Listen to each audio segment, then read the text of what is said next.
श्री स्वामी समर्थ. नमस्ते. ज्योतिष किचन रेसिपीमध्ये आपले सगळ्यांचे मी अगदी खूप खूप मनापासून स्वागत करते. हे मी तेरा घेतलंय, म्हणजे गावावरून आणलं आहे आणि आमच्या इकडे याला तेरा बोलतात. अळूचाच प्रकार आहे हा. आणि याची मस्त अशी गाठीची भाजी बनते, गाठ बांधून अशी. तेरा आहे ना, थोडीशी पातळ पानं असतात आणि अळूची पानं जी असतात ना अशी गोल असतात आणि थोडीशी जाडी असतात अळूवडीची. आता हे जे तेराची पानं आहेत ना, ते त्याच्या मी हे गाठी बांधून घेणार आहे पहिल्या. आणि थोडेसे नरम पडायला पाहिजे पानं. ताजी असेल ना तर मग ते गाठी बांधायला गेलं तर तुटतात, फाटली जातात पानं ती. त्याच्यामुळे थोडीशी अशी नरम करून घ्यायची, किंवा आदल्या दिवशी गावाला वगैरे आणून ठेवतात, नाहीतर थोड्या वेळ चुलीजवळ ठेवतात, मग ती नरम पडतात. आता ही कशी मी गावावरून आणली तर थोडीशी नरम पडली आहे आणि त्याच्या असं गोल गोल मी असं बनवून घेते. छान लागते याची भाजी. गावाला कसं आता पालेभाज्या जास्त असं काय नाही, काय रानभाज्या त्याचीच भाजी करतात. टाकळा आहे, असं रंगीची भाजी आहे, किंवा असं अळू आहे तेरा, छान वाटतात. हे मी असं गोल फिरून घेतलं, याची गाठ बांधून घ्यायची पोटामध्ये धरून. आणि हे जे आहे ना असं गोल गोल फिरत घेऊ, त्या गाठीमध्ये असं असं बनवून घ्यायचे. अजून एक दाखवते मी तुम्हाला. जास्त मोठं पान असेल ना तर ते फाडून दोन असं मध्ये फाडून घ्यायचं. असं सोपं आहे.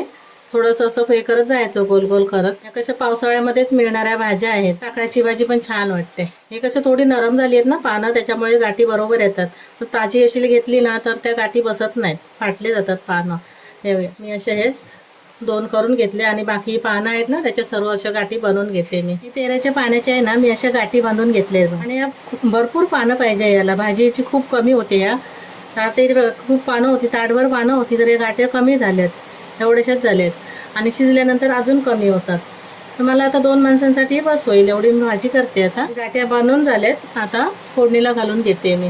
ही भाजी करायसाठी मी कढई ठेवली आणि त्यामध्ये 2 चमचेभर एवढं तेल घालून घेते. इथे तेल गरम झालं, त्यामध्ये मी 1 मोठा चिरलेला कांदा घालून घेते आणि कांदा हलकासा लाल करून घ्यायचा आहे.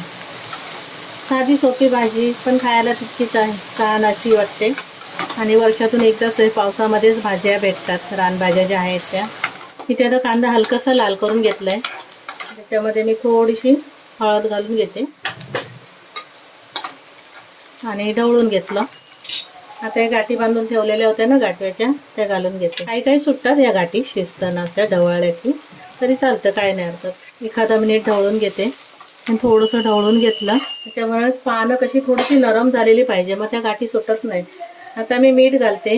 हे शिजल्यानंतर खूप कमी होते, भाजी आळते, त्याच्यामुळे मीठ थोडंसं कमीच घालायचं, बेताचंच. मीठ घालून परत एकदा ढवळून घेते व्यवस्थित असं. अगदी थोडंसं पाणी घालते, भाजी शिजायला पाहिजे, जास्त पण नाही घालायचं, शिजते पटकन ही भाजी. भाजीला खाज असते, त्याच्यामुळे कोकम थोडं जास्त घालते. व्यवस्थित असं ढवळून घेतलं पाणी घालून. गॅस कमी केला. कांदा लागलेला आहे तो काढून घेते, थोडा झाकण ठेवते आणि भाजी शिजून घेते. इथे भाजी शिजत ठेवलेली, फक्त मी हळद घातलेली, मालवणी मसाला घालते. फोडणीलाच घालून घ्या तुम्ही. आणि परत एकदा मिक्स करून घेते ढवळून. हे मालवणी मसाला घातला आणि एकदा मिक्स करून घेतलं. आता झाकण ठेवते, 2 मिनटं शिजून. ते झाकण ठेवून मी भाजी शिजत ठेवलेली. परत एकदा ढवळून घेते, लगेच शिजते, जास्त वेळ नाही लागत. आणि ते बघा भाजी आपली तयार झाली आहे. पण आपण मसाला आहे ना तुम्ही फोडणीमध्येच टाका. मी वरून टाकलाय तरी पण चालतं. आणि वरून थोडं खोबरं घालायचं. माझ्याकडे आता किसलेलं खोबरं नाही, त्याच्यामुळे मी घालत नाही, पण तुम्ही नक्की घालून बघा. आणि इथे आपली भाजी मस्त अशी गाठी भाजी तयार झाली आहे. आता गॅस बंद करते मी आणि काढून घेते. इथे बघा मस्त आपली तेराच्या पाण्याची गाठिया भाजी तयार झाली आहे. खायला एकदम मस्त वाटते आणि बनवायला सोपी आहे, लगेच होते. तर तुम्हाला रेसिपी आवडली असेल तर लाईक करा, शेअर करा, सबस्क्राईब करा. पुन्हा भेटू आपण अशाच एका नवीन रेसिपीसोबत. थँक्यू, धन्यवाद.